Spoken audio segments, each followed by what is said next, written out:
a little soft spoken, but I just want to, first and foremost say, give you all the just due coming out to be able to celebrate Tsunami Martial Arts and this wonderful family, great family that gives their time and their dedication to help young people. So give them a hand, please.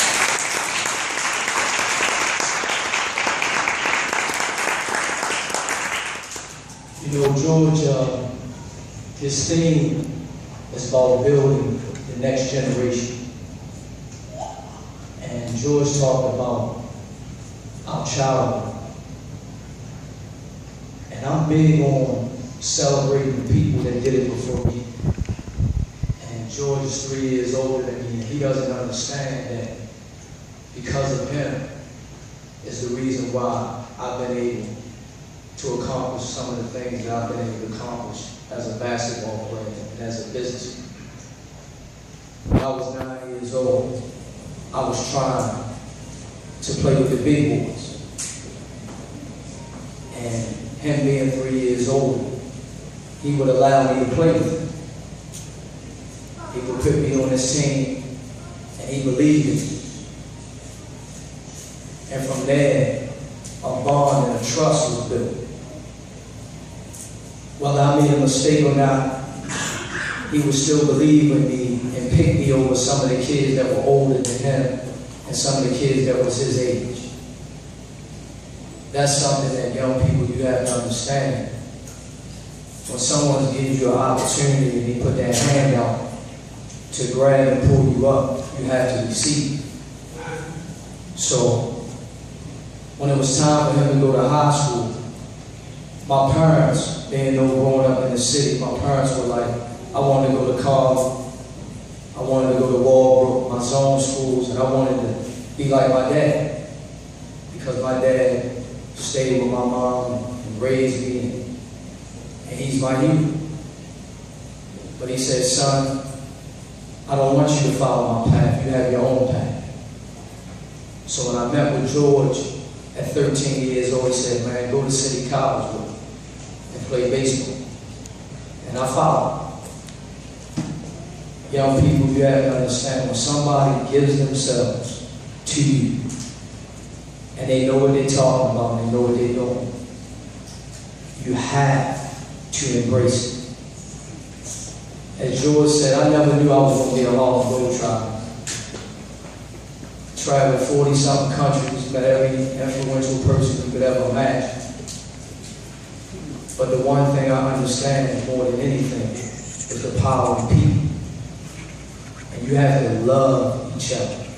There's a lot of cultures out here, y'all, that are really building for their young people. I'm going to Jewish family, Italian family, Asian family, and they celebrate each other. They support each other. They give back to each other. They make sure that the community is self-sustaining. So when I see George having all these outings, craft feasts, anything to raise money, anything to bring people together, he's bringing his own coalition of family. He has my 2 kids. And my daughter was struggling with her confidence. And now my daughter is overconfident.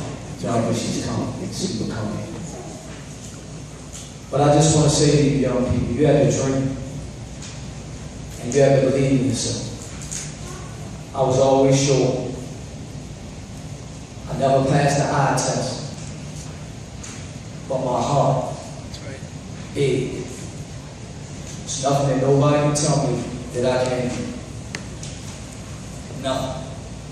When I tried out with the Globe Trial, 125 people, they only picked 4.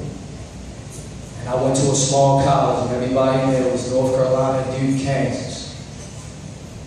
But it goes back to George and other brothers and other sisters that grabbed me and told me what I needed to hear, not what I wanted to hear. Young people, you want to earn the right to be great. You don't want it to be given to you. Because there's no life lessons when you keep asking for something.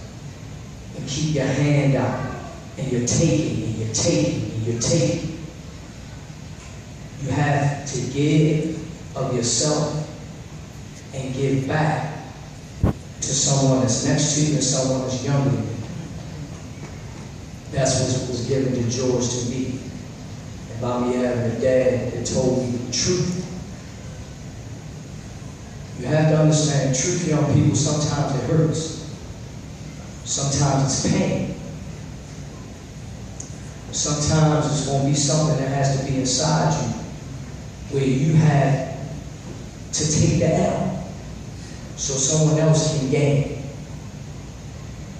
I'll tell you a story. When I was 12 years old, I was playing for Forest Park Bowie. And at 11 years old, I had made an all-star team, and there was only 11 and 12-year-olds.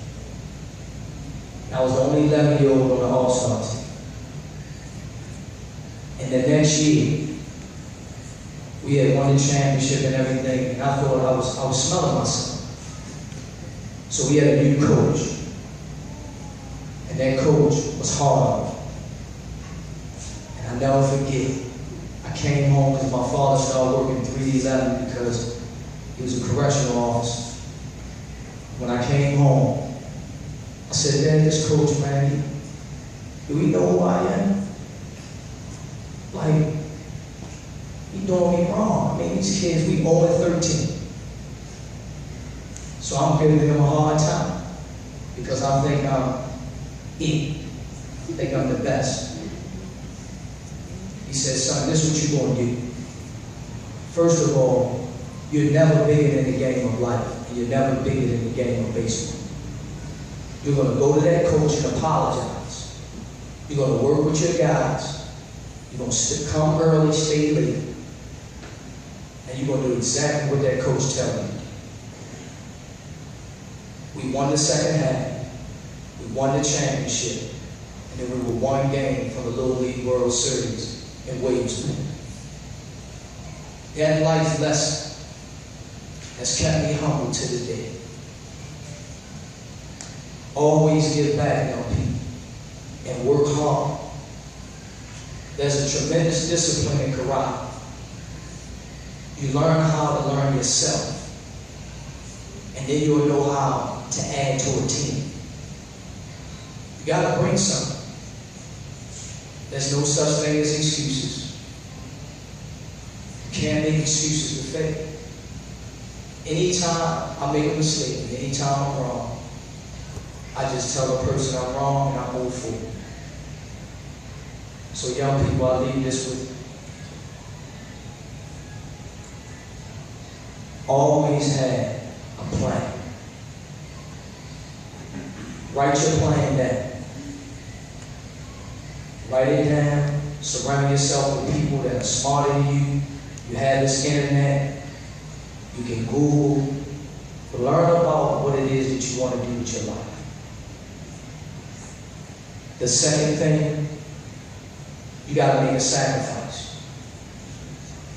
You can't go around trying to find where your friends are. If you're trying to do something great for your life, you have to sacrifice. You got to get up early, you got to study, you got to put the time in to be successful at what you learn. The next thing, you have to be committed. You have to be committed to your craft. It takes a lot of work to be good.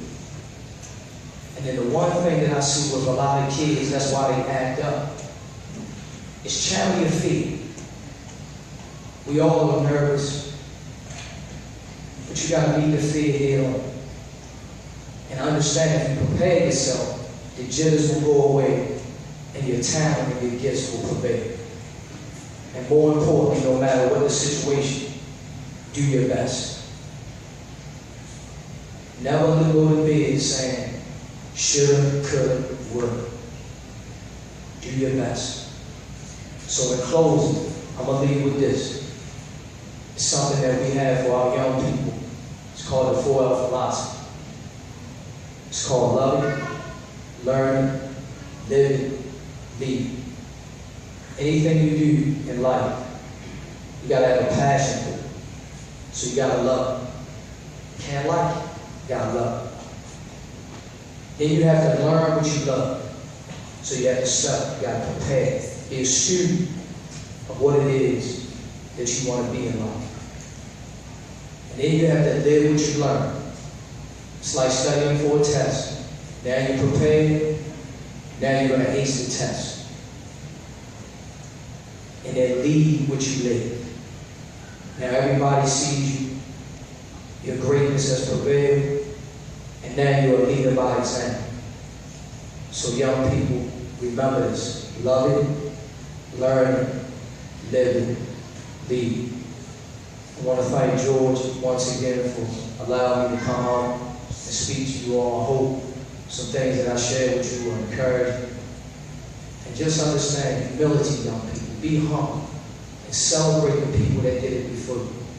Because we're not standing here today if our forefathers and foresisters didn't sacrifice something for us to be here today to fulfill our dreams. Love y'all. Enjoy the rest of the evening. Thank you for having me.